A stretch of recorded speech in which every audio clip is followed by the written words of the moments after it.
warga nobar, gimana kabarnya hari ini? Sebelum mulai, Bang Udin editor kasih komentarnya dulu dong. Nah, Bang, gua sama pacar beda agama, tapi mau nikah cuman gua disuruh pindah agama. Gimana menurut lu? Wadidaw, ini mah berat Bang, sumpah. Yang seagama kan banyak, malah milih yang beda agama. Kalau soal kepercayaan, keyakinan, dan perasaan itu emang sulit bro. Tahu nggak kenapa? Karena kadang kita harus melepaskan hal yang berharga dalam hidup kita demi mendapatkan hal berharga lainnya. Ingat itu bro. Film ini menceritakan tentang seorang mantan pasukan khusus yang rela mati demi menyelamatkan anak dan istrinya. Penasaran kan? Ya udah, daripada berlama-lama lagi, langsung saja siapkan mata, telinga, dan anu-anuan kalian semua. Mari kita nobar, dan inilah Boss Level.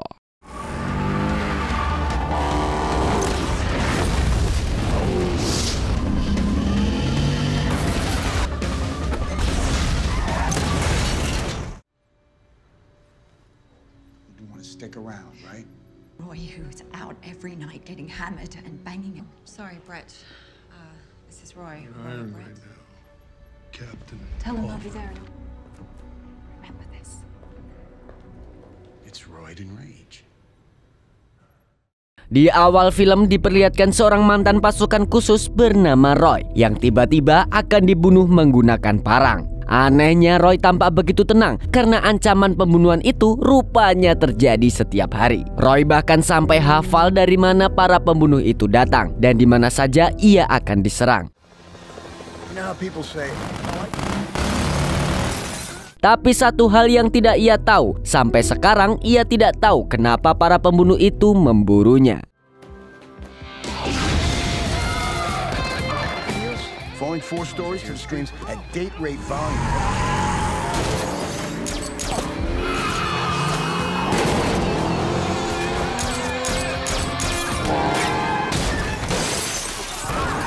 Nope.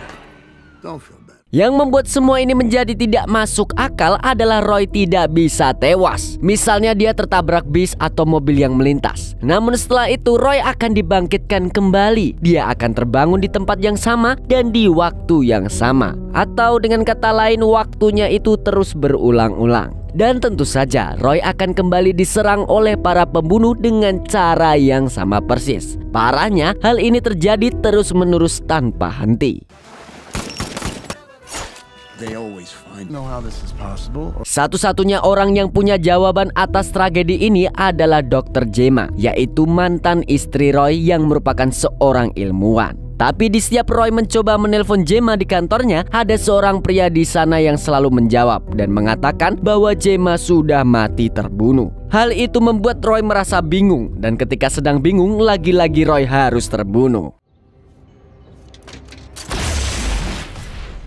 Setelah bangkit lagi, Roy berhasil menghabisi sebagian besar para pembunuhnya.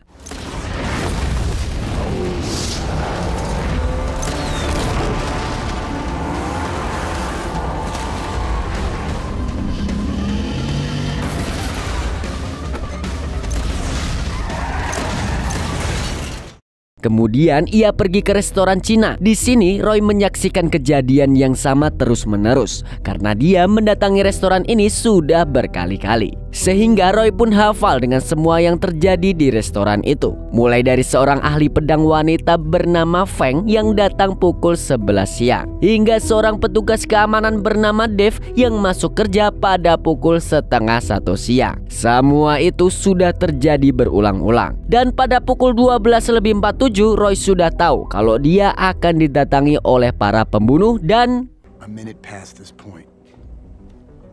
12:47 p.m. They always you're in the death loop of a never-ending day. I need to make somebody pay. They have an army. Ya, mati lagi. Supaya kalian tidak ngangong-ngangong, mari kita flashback sejenak. Sehari sebelum Roy mengalami kejadian yang berulang itu, ia mendatangi Gemma yang bekerja sebagai ilmuwan. Di sini dia terlihat bekerja seperti orang kesurupan di kantornya. Kantor Gemma adalah sebuah laboratorium yang dibawahi oleh bos bernama Ventor. Di laboratorium tersebut, seluruh ilmuwan dan karyawan dijaga dan diawasi dengan ketat. Ventor mempekerjakan seorang pria bertubuh kekar bernama Brett yang siap menghajar siapapun yang melanggar aturan perusahaannya. Siang itu ketika Roy mendatangi Gemma, ia hampir diusir karena tidak semua orang bisa memasuki area tersebut. Namun karena Roy beralasan ingin melamar pekerjaan, ia akhirnya diizinkan masuk. Awalnya Roy berpikir bahwa Gemma mengundangnya karena ingin membahas hubungan mereka yang berakhir dengan cara yang tidak baik. Padahal sebenarnya Gemma ingin memberitahu sebuah rahasia besar. Di sini Gemma tidak bisa membahas rencananya dengan leluasa karena Brett dan Ventor terus-terusan mengawasinya.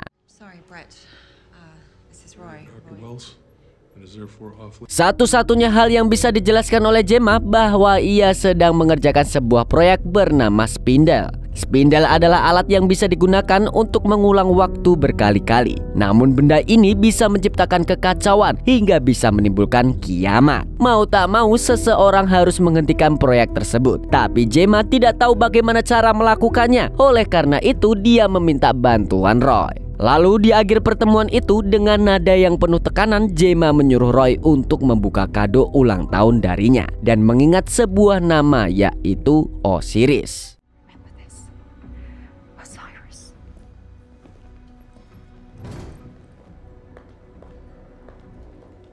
Alasan Gemma tidak bisa menghentikan Spindle adalah karena keberadaan Ventor. Pria tersebut berambisi membuat Spindle sampai sempurna dengan tujuan membuat kehidupan dunia menjadi lebih baik. Padahal dia hanya ingin berkuasa dan mengatur hidup manusia lain. Apalagi Ventor tidak peduli kalau alat itu juga bisa merusak tatanan alam. Dan untuk saat ini hanya Gemma yang tahu bagaimana cara alat itu bekerja. Sehingga Ventor selalu mencurigai Gemma karena khawatir jika Gemma akan berkhianat.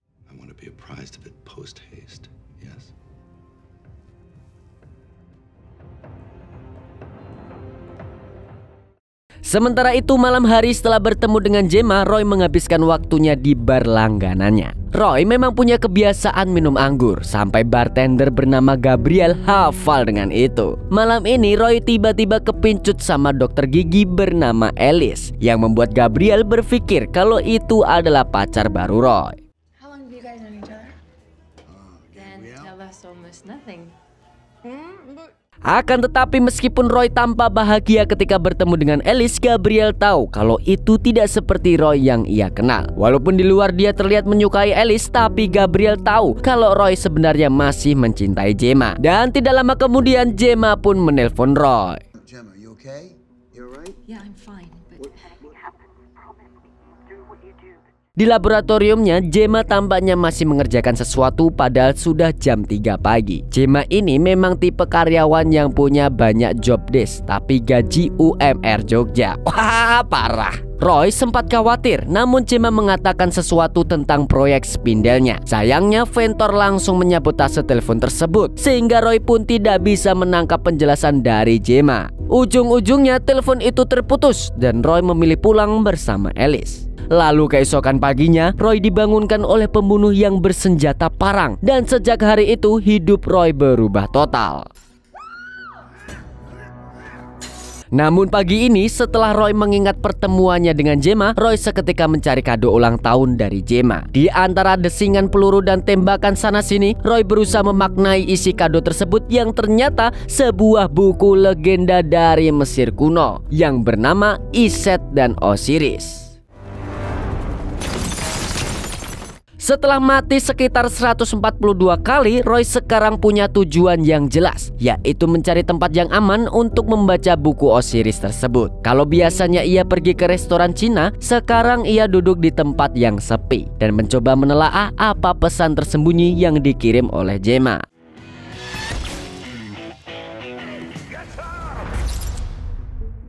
I've got my first real clue to me. And all magical spells for transport through the afterlife and beyond. Dalam buku itu, Iset dan Osiris ternyata pasangan pendeta dari Mesir kuno yang dianggap sebagai pelindung kematian. Mereka berdua adalah pasangan yang berpengaruh sampai-sampai si suami yaitu Osiris dibunuh dan dimutilasi menjadi 14 bagian oleh musuhnya. Sayangnya Roy yang taunya cuman gelut itu tidak paham dengan isi buku tersebut. Di tengah kebingungannya itu, ia justru melihat putranya yang bernama Joy, di mana bocah itu baru saja melakukan transaksi mencurigakan dengan seorang pemuda. Alhasil Roy pun mengikuti anaknya. He doesn't know his mom is gone, and he's all alone now. pergi ke warnet dan transaksi mencurigakan yang dilakukan oleh Joy adalah pertukaran video game dengan seorang gamers. Dari scene ini diketahui bahwa Joy tidak tahu kalau Roy adalah ayah kandungnya. Karena sejak Joy lahir, Roy sudah bercerai dengan Gemma dan pergi meninggalkannya. Jadi hal itulah yang membuat Gemma kecewa terhadap Roy. Kenyataan itu membuat Roy merasa bersalah. Lalu ia mengajak Joy makan siang. Saat mereka hendak pergi, Roy baru menyadari kalau saat ini jam menunjukkan pukul 12:50. Yang itu berarti Roy bertahan lebih lama hari itu, karena biasanya dia akan mati setiap jam 12:47. It's gonna be pretty hard to hear, okay? I'll never live. How? They're tracking me. Tapi sialnya para pembunuh kembali bisa menemukannya. Di sini Roy sadar kalau dirinya memang sudah dilacak sejak awal. Namun sebelum mati, Roy pun bertekad untuk mengaku kepada Joy bahwa dia adalah ayah kandungnya. Akan tetapi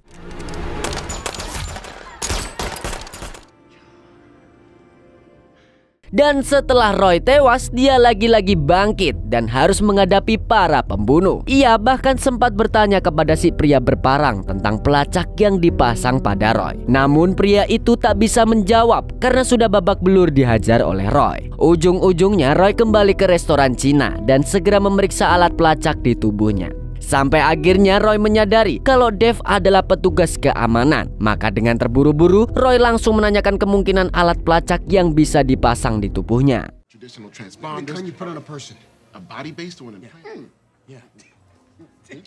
Setelah mendengar jawaban Dave, Roy baru teringat dengan kehadiran Alice yang begitu tiba-tiba di hidupnya. Saat itulah Roy tahu kalau Alice lah yang memasang alat pelacak tersebut di giginya. Sesaat kemudian dengan tekad baja, Roy berusaha mencabut giginya untuk mengeluarkan alat pelacak tersebut. Tapi sekarang Roy tidak punya pilihan. Ia harus melakukannya dengan cepat sebelum para pembunuh menemukannya. Dan begitu alat pelacak tersebut bisa ditemukan, sayangnya esok pagi ketika Roy terbangun dari tidurnya, ia langsung menginterogasi Alice untuk memberitahu siapa orang yang telah menyuruhnya. Dan ternyata orang itu adalah Brad. Setelah itu Roy mengulang siklusnya dengan mendatangi restoran Cina dan melepas alat pelacaknya dengan lebih cepat. Barulah Roy bisa menipu para pembunuhnya lalu membunuhnya sekaligus.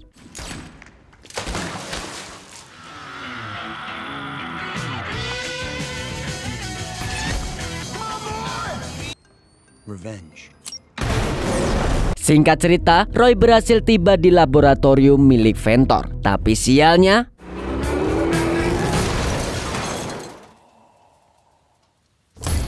akhirnya Roy pun kembali mengulang waktunya dari awal lagi. Dia harus menghabisi semua pembunuh dan kembali ke laboratorium yang lagi-lagi gagal karena penjagaan yang begitu ketat.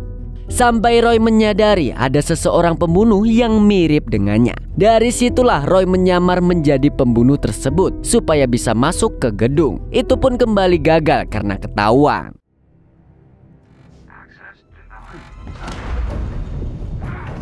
Tapi sekali lagi Roy mencoba peruntungannya kembali. Ia tak lelah mencoba dan terus mencoba sampai berhasil memasuki ruangan Ventor. Sialnya, Roy disambut oleh pendekar pedang wanita bernama Guanlin yang siap menebasnya.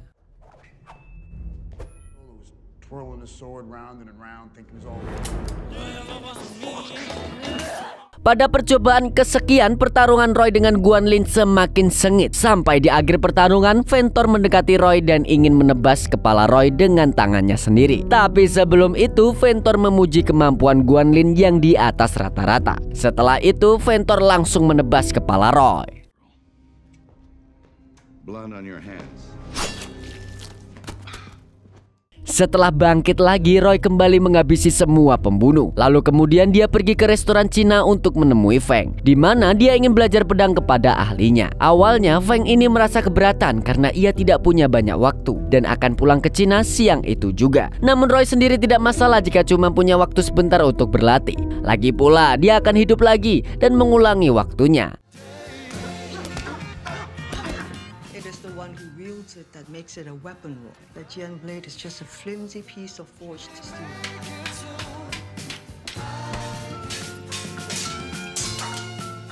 Sekarang dengan kemampuan pedang bagaikan pendekar, Roy bisa menghadapi Guan Lin dengan jauh lebih percaya diri. Hal itu membuat Guan Lin terkejut dan Roy tak memberinya kesempatan untuk membela diri.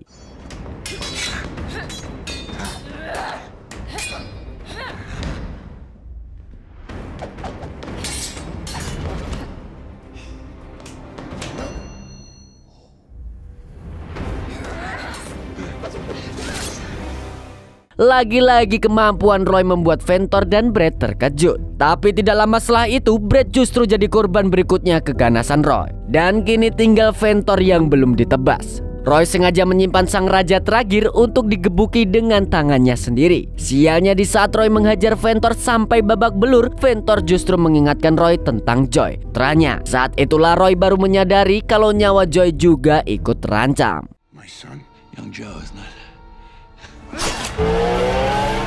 Maka setelah menghabisi Ventor, Roy akhirnya kembali ke warnet tempat Joy biasanya bermain. Tapi naasnya Roy melihat putranya telah tewas dan itu membuatnya benar-benar kecewa karena membiarkan putranya menghadapi kematian berkali-kali. Lalu anehnya di saat badai kesedihan menghampiri Roy dengan kekuatan penuh, tiba-tiba kota tersebut dilanda angin kencang. Sesaat kemudian dunia pun hancur karena ternyata angin tersebut adalah tanda-tanda kiamat. The end of the world. Ketika dunia berakhir, Roy merasa sangat terpukul. Mantan istrinya telah tewas, begitu juga dengan putranya. Ia merasa perasaan bersalahnya jadi berkali-kali lebih lipat karena ia dulu meninggalkan keduanya di saat mereka sedang membutuhkannya. Dan itu membuatnya tidak bersemangat lagi untuk mengulang hidupnya. Nothing will ever matter again. Nice job, asshole. Namun tak lama setelah itu, karena ia menyadari bahwa dia bukan ayah yang baik, Roy akhirnya memutuskan untuk menghabiskan waktunya bersama Joy sebelum kiamat mengerikan itu datang. Berkat itu Roy jadi mengenal Joy lebih jauh. Meskipun Roy tetap merahasiakan dirinya sebagai ayah kandung Joy, tapi dia selalu menemaninya dan berjanji tidak akan mengadu kepada sang ibu kalau Joy membolos dari sekolah. This game is so old. What's it called? Duke it again!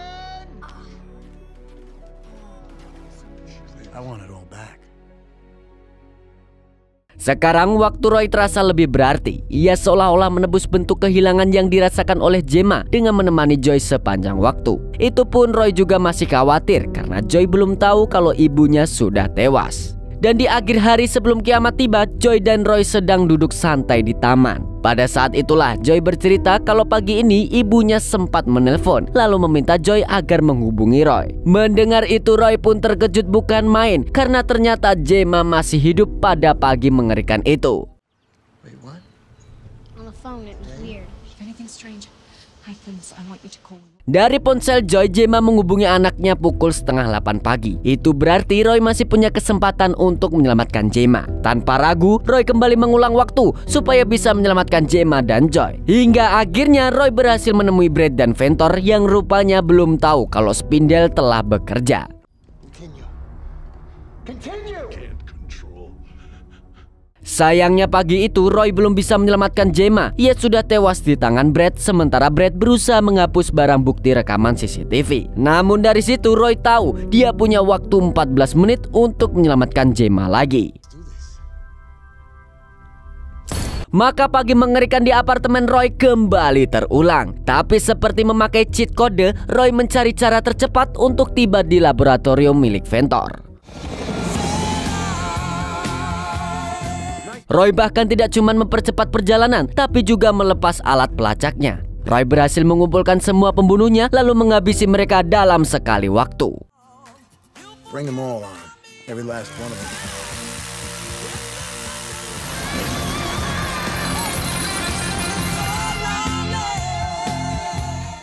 Sampai akhirnya Roy menghabisi Brad dan Ventor, lalu ia bisa bertemu dengan Gemma. Sampai akhirnya Roy bisa menghabisi Brad dan Ventor, lalu ia bisa bertemu dengan Gemma lagi. Begitu melihat Roy, seketika Gemma merasa lega. Pada saat itulah Gemma baru tahu kalau alat bernama Spindel itu telah berfungsi. Meskipun Roy mengaku ia menyelamatkan Gemma hanya dalam sekali percobaan, Roy bahkan memastikan kepada Gemma bahwa Joy juga baik-baik saja. Dan yang membuat Gemma tersentuh, Roy ternyata sangat mengenali putranya, membuat Roy seolah-olah hadir dalam tumbuh kembang Joy selama ini. Skipping school Go to GamerCon, but he's okay. On a girl in his class named Camille.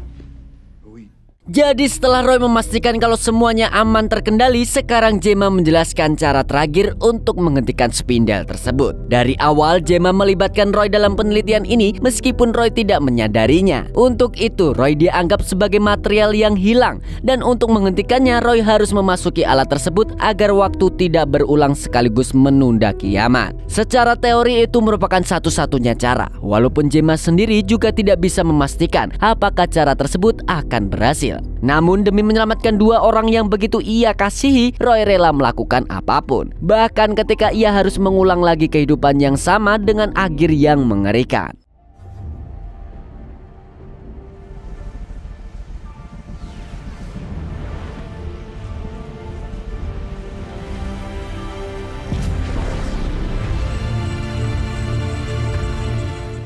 Dan film pun tamat.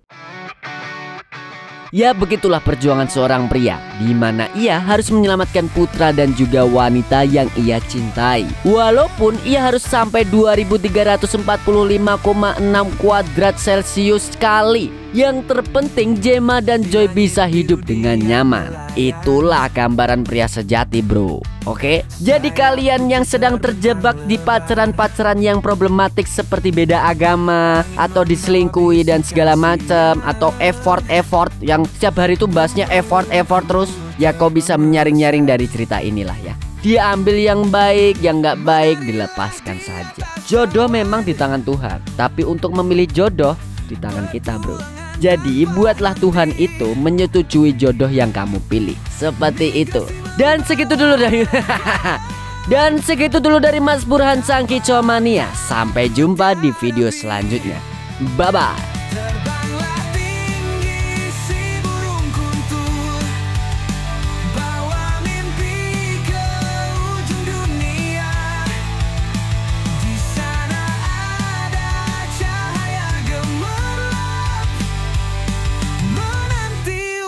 Kau jelajah.